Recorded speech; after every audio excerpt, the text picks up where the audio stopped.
Assalamualaikum warahmatullahi wabarakatuh guys.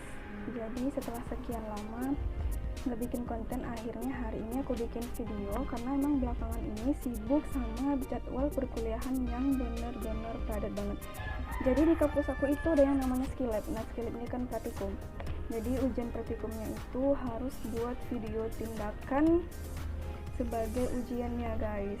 Jadi nggak sempat bikin konten, cuma bikin video untuk ujian aja guys. Baiklah, di video kali ini aku akan memberikan gambaran bagaimana semua informasi tentang kampus aku, yaitu Fakultas Keperawatan Universitas Riau. Video ini tentunya aku buat khusus untuk mereka-mereka yang membutuhkan informasi yang belum, khususnya mungkin bagi maba, mahasiswa baru yang belum terbayang, belum tergambar gimana Fakultas Keperawatan ini. Oke, mungkin yang pertama kita bisa mulai dari sistem belajarnya. Nah, jadi di Fakultas Keperawatan ini sistem belajarnya itu ada dua, ada non-blok dan juga blok.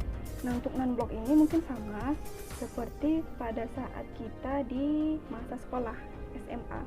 Nah, jadi dalam satu hari itu kita bisa belajar banyak mata kuliah dalam satu hari. Misalnya itu kita kuliah biasa dari jam 8 sampai jam 3 sore. Nah, atau bahkan sampai jam 5 sore gitu kan. Nanti di jam 8 sampai jam 10 kita belajar mata kuliah A. Di jam 10 sampai 12 kita belajar mata kuliah B. Nah, gitu terus bergantian sampai dengan habis waktu perkuliahan hari itu.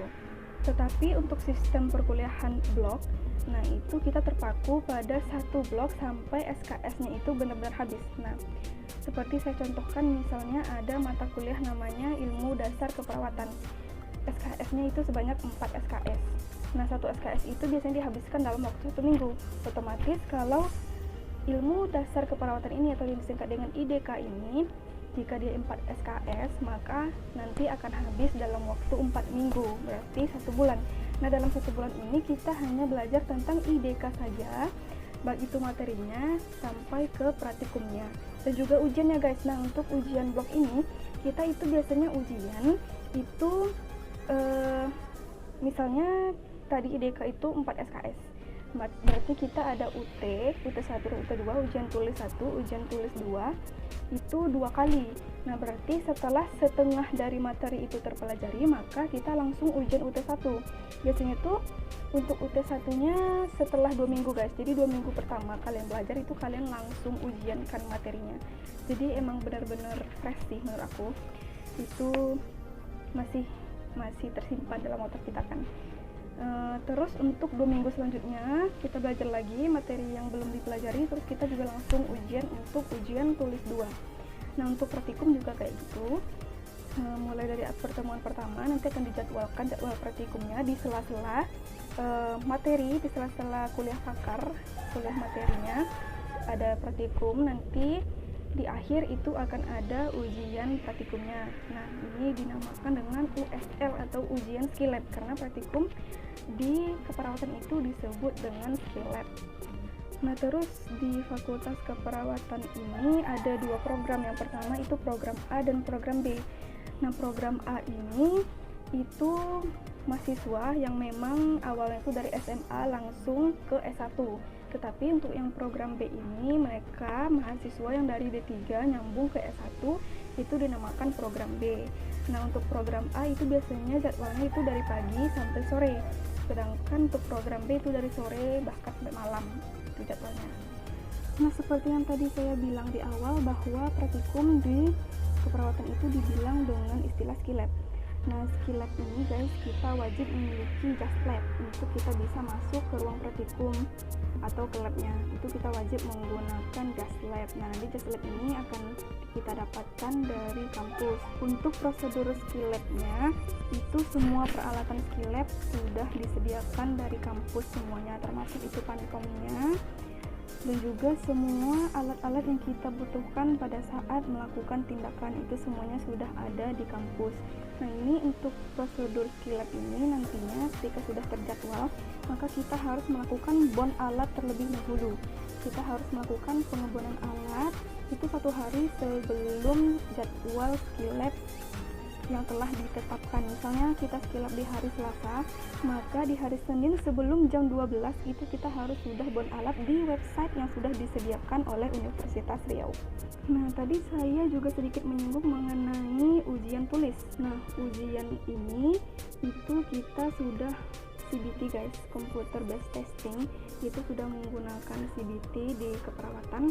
Nah, jadi kalau kalian ujian UT, nah itu biasanya nilainya tuh langsung keluar sesaat setelah kalian klik selesai di layarnya. Jadi nilainya tuh emang langsung keluar pada saat kalian selesai menjawab jawaban-jawaban soalnya. Nah, di sini kita juga ada yang namanya tutorial. Nah, tutorial ini sejenis forum diskusi gitu, forum diskusi yang terdiri atas beberapa kelompok. Nah, kelompok ini juga biasanya tuh sama antara kelompok skill lab praktikum tadi dengan kelompok tutorial. Tapi di beberapa keadaan kadang itu beda kelompoknya. Seperti kemarin saya di semester 6 ini itu kelompok tutorial dan kelompok skill lab itu beda, karena kelompok skill labnya cuma ada 3 kelompok dalam satu kelas, tetapi untuk kelompok tutorial itu ada 4 kelompok, jadi itu dipecah lagi. Nah, untuk tutorial ini kita membutuhkan beberapa peralatan.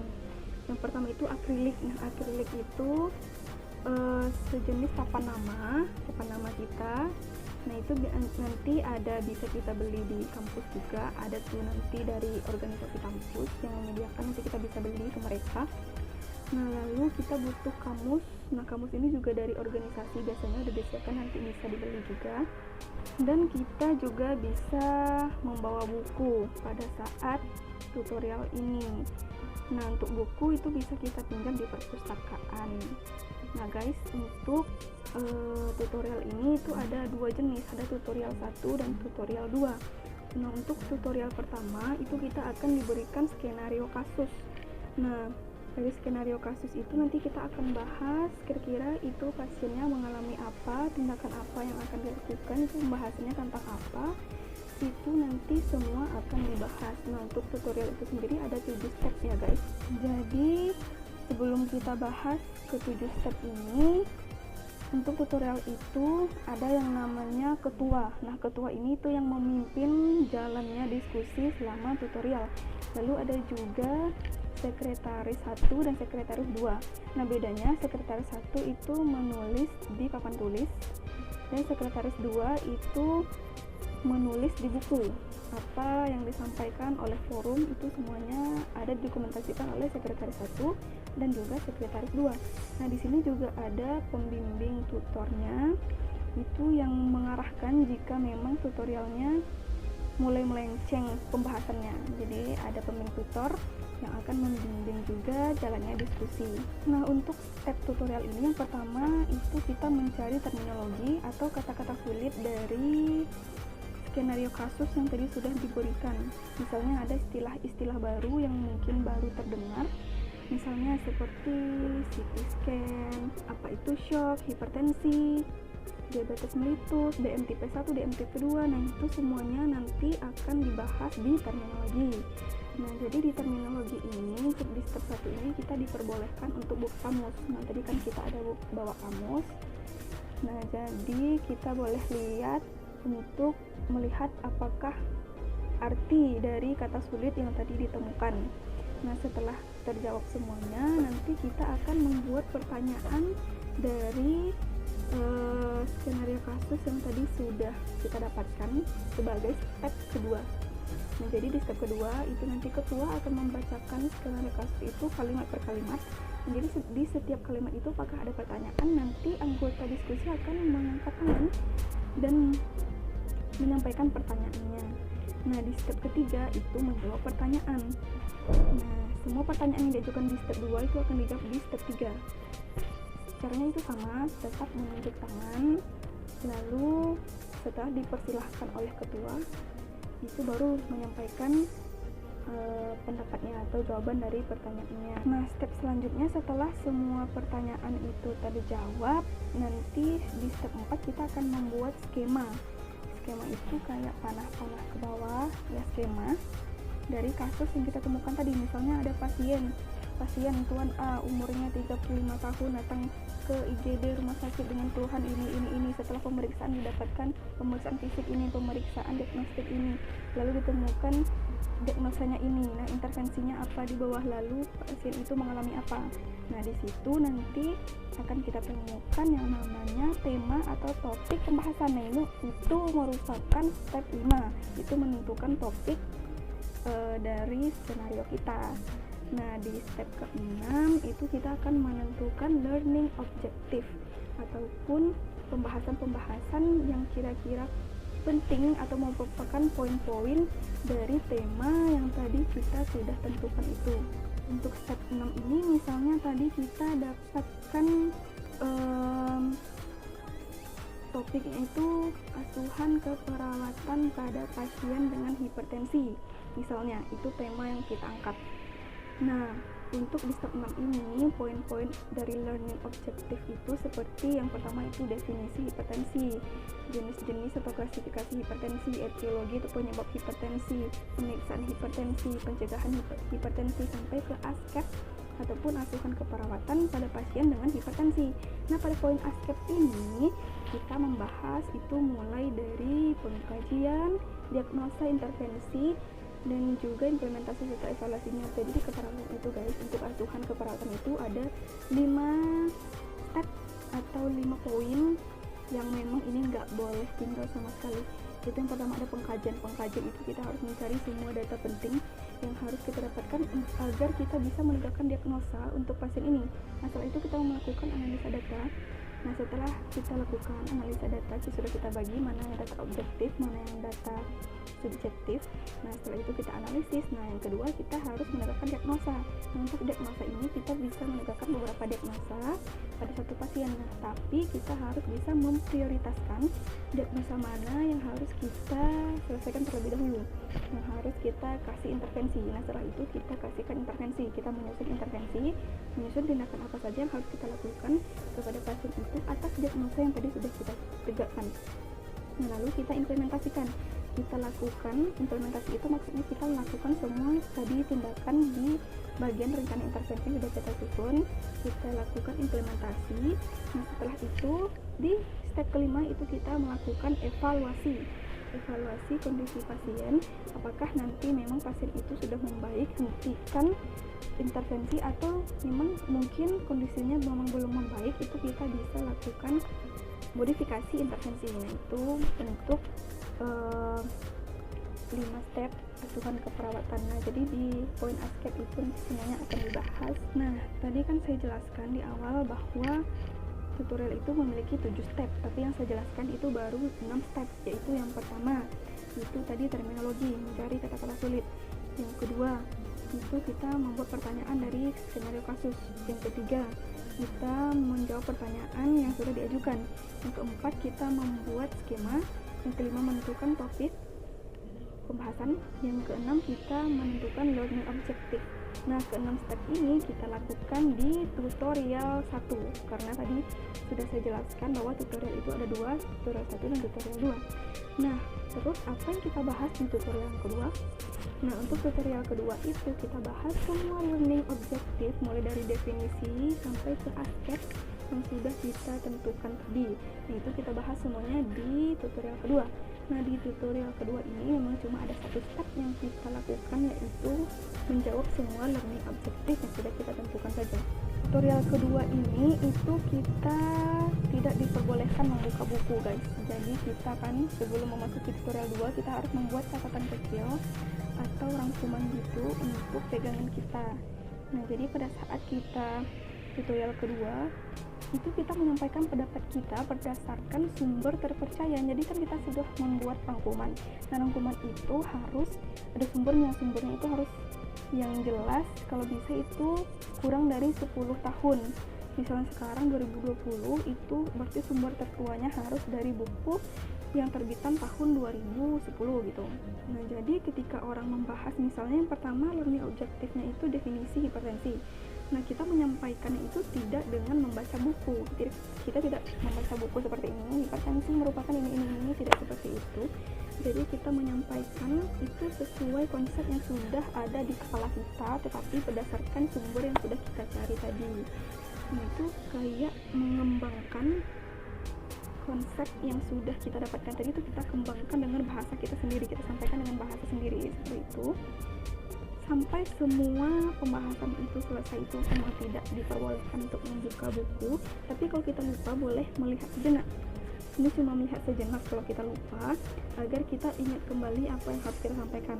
Nah, kalau kayak gitu boleh lihat buku hanya untuk mengingatkan kembali kalau seandainya kita lupa. Nah, itu tadi semua step pada tutorial. Nah, pada tutorial 2 itu semuanya berjalan sama dengan tutorial pertama, yaitu semua diskusi itu dipimpin oleh satu orang ketua, ada juga sekretaris 1 dan sekretaris 2. Nah, di akhir nanti akan ada yang namanya pleno. Pleno itu adalah presentasi dari skenario kasus yang tadi sudah kita tutorialkan. Nah, nanti akan ada makalah dan juga PPT, PowerPoint-nya itu nanti akan ditampilkan di kelas. Nah, itu tadi kan ada beberapa kelompok kan terbagi kan. Jadi setiap kelompok itu nanti akan mendapat giliran. Mereka di skenario keberapa untuk menampilkan hasil diskusinya. Nah, itu untuk yang tampil ini tidak semua kelompok, itu nanti akan dipilih saja secara random kelompok berapa yang akan tampil.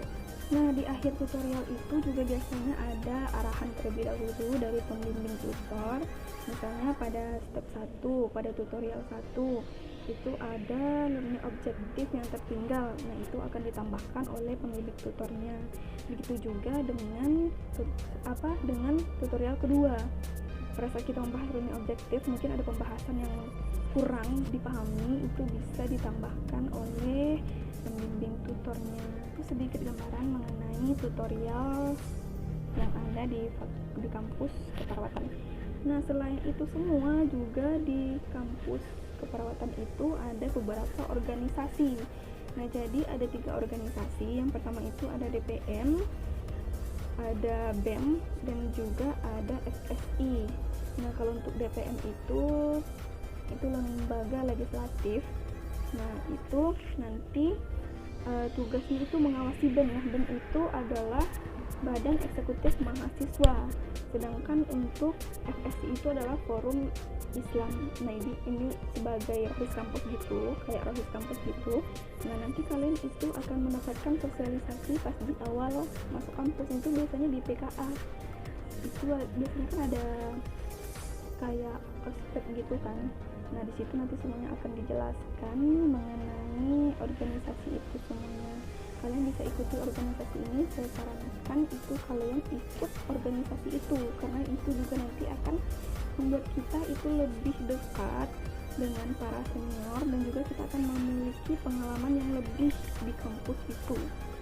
Nah, mungkin sekian dulu yang dapat saya ceritakan mengenai kampus keperawatan.